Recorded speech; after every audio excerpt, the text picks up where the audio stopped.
Hello and welcome to 5-Year Club video number 337. Tonight I got interested in how do you arrange your portfolio going into a recession or going into a downturn to make money.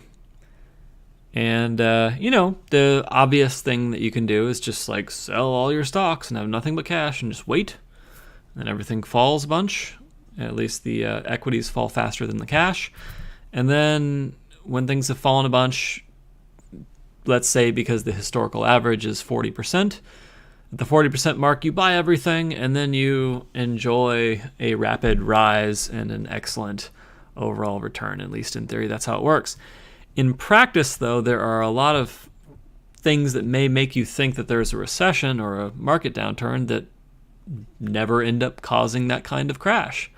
And as a result, you sell your stocks, you get the cash, you wait, nothing happens, you lose money because you lose the opportunity cost of the normal appreciation of the stock and the opportunity cost of the dividends of the stock, and also you lose inflation.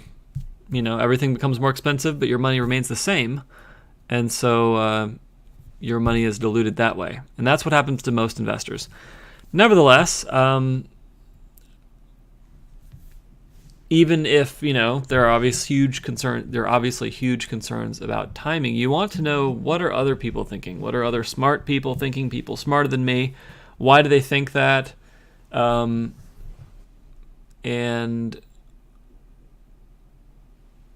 what does it all mean? What are the details? I found this article by Financial Samurai, who has been talked about before on this channel, a guy who retired around 40 after a career in finance with a few $1 million, I think with a couple homes in San Francisco. He rents either one or two homes out, and he's got a ton of stock and a wife and a kid. For the past few years, he has been running this blog, Financial Samurai, educating people about building net worth.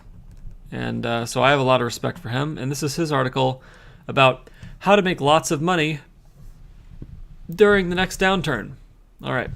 Now, for full disclosure, I wanted to just put out there what is my allocation? Where am I standing? So here is my investment allocation right now. Let's see if I can make this smaller. Yeah, so now you can actually see it. Okay, so as you can see, 71% stocks. I am still very much a stocks for the long run investor. I've got 21% in bonds, which is actually an increase in my bond allocation, because I thought that I could be unemployed for some period of time. Turns out that likely won't happen, but I still don't know exactly what will happen. So I wanted a larger chunk of safety money in case next year happened and suddenly there was a big economic event and getting a job became more difficult. I wanted no question about whether I would have money outside of these equities set aside so that I could weather that storm. So for my emergency fund, I sold off the stock portion of the emergency fund, which was only 40% of it, I want to say, and I just bought more bonds. Yeah, so I just have I think it's 4 different large aggregate bond funds of different kinds. Yep. And then I've got 5% in cash. A large amount of that at this point is in my HSA, my health money, which I don't really want it to be in cash. I'd rather have it in stocks, but I picked an HSA provider that doesn't actually allow you to invest in index funds. So I need to move that to Vanguard or to one of the providers that I mentioned before on this channel that works with Vanguard. But I haven't gotten around to it yet. So that's on me. I'm not financially perfect. Some of my money is in things that I do not like. All right. And then finally, we've got other at 2.75%. This is basically composed of REIT, or real estate investment trust. So a little bit of that.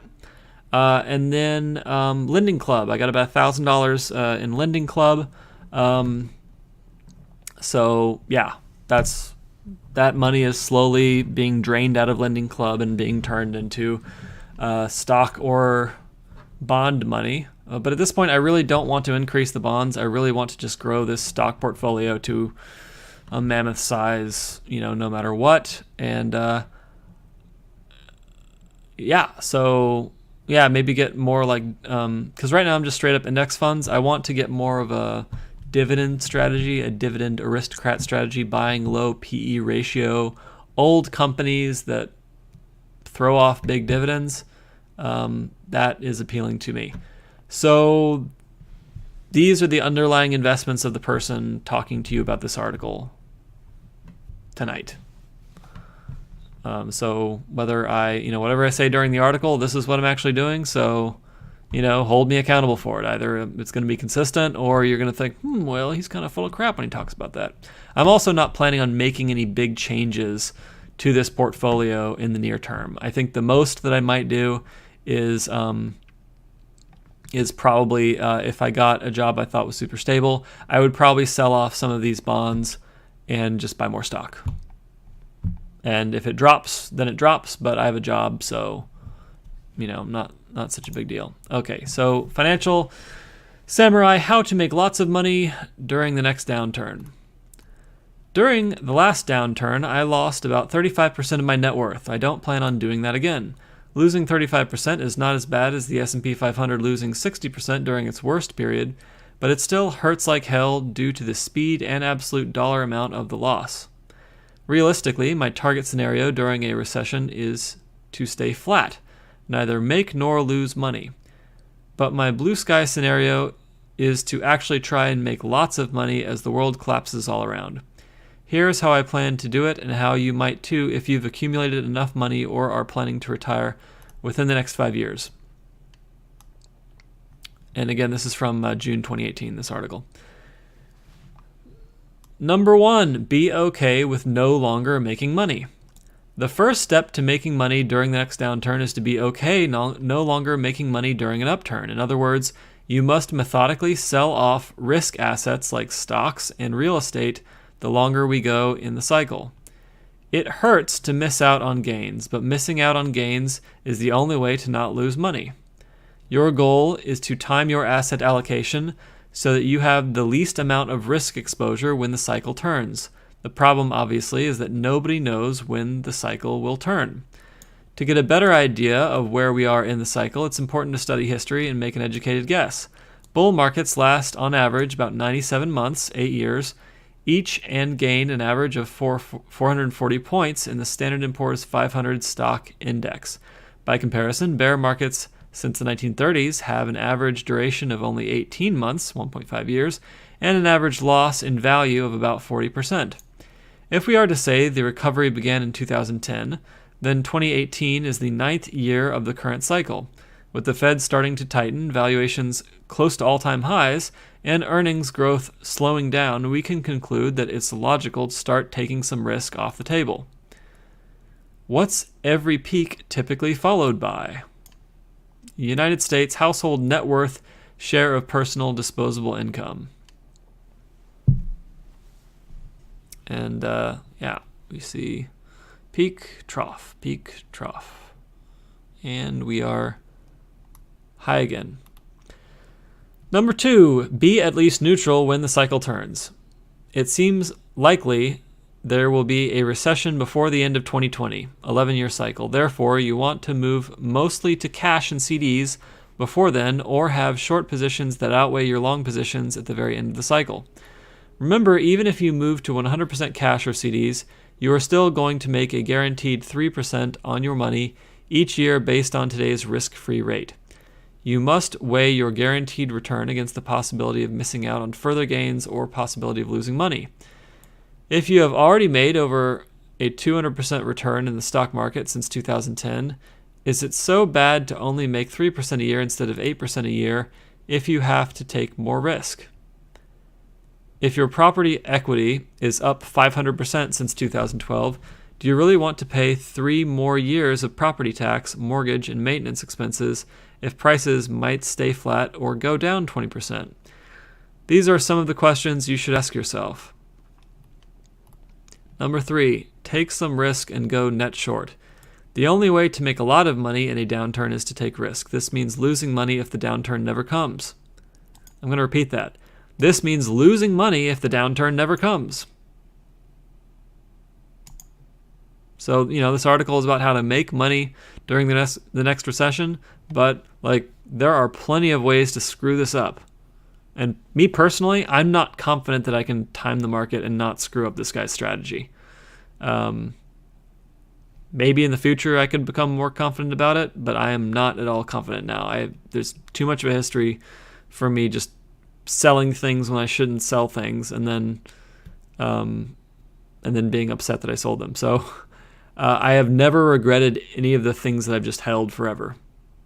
All that stuff treats me well. So yeah, I like buying stocks that just return dividends, and that way every quarter some more money will come in my account, and I can be like, yeah, that stock got me something. Regardless of what its price does, the dividends came in. The easy way to short risk is to buy an ETF that goes up when the underlying index it tracks goes down. Here's a list from ProShares, which includes leveraged short and long ETFs to really juice your returns or blow yourself up. So, when he says leverage, that means debt. And leveraged also means that if things do not go your way, you could lose all your money. You could lose everything that you put into these, right? If things do go your way, then you make more money. But in the long run, you can't stay invested in these in the long run because volatility in the long run will just eat up all your money. Because when the market goes down and you're leveraged, they will demand a payment from you immediately. And once you pay that payment, the money is gone forever. Whereas if you are long on a stock, if you just buy the equity, stock goes up, stock goes down, they're not demanding money from you. The stock just has to rise again, and then your paper, net worth is back. So here are some juice ETFs. You can also short individual stocks as well if you feel you have an edge and want more direct exposure. The stocks that usually get hammered the most during a downturn are high beta stocks with weak balance sheets and no earnings. Well, yeah, because these are the companies that are likely to close during the downturn. In other words, small cap names in the biotech and tech sectors often go down the most because their valuations are all based on speculative terminal values. Such companies will be relentlessly attacked on the short side. As speculation grows, they will go out of business. If you're a loss-making company with no moat, you will die if the downturn lasts long enough because the capital markets will be shut to any fundraising. This is why shorting the Russell 2000 small cap index is quite popular in a bear market. On the other hand, cash-rich mega capitalization companies that have a long history of paying a dividend tend to go down the least. Think about names in the utilities space and consumer staples spaces like AT&T or Procter & Gamble. They are not only highly profitable, but also have enough cash to last them through years of unprofitability. Thus, given we know the average recession lasts only 18 months, many investors seek relative safety by buying utility or consumer staple stocks. Beware. If you short a high dividend yielding sector or stock or treasury bond ETF, you will be forced to pay that dividend. All right, so short positions, again, cause you to make a payment. So you don't want to hold them in the long run.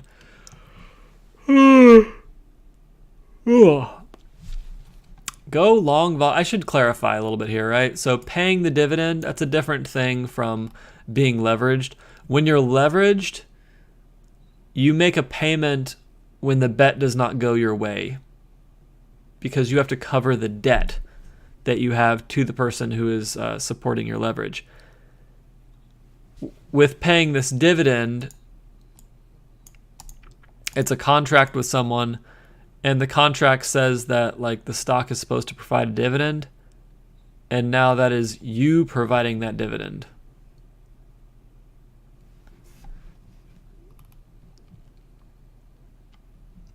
Go long volatility.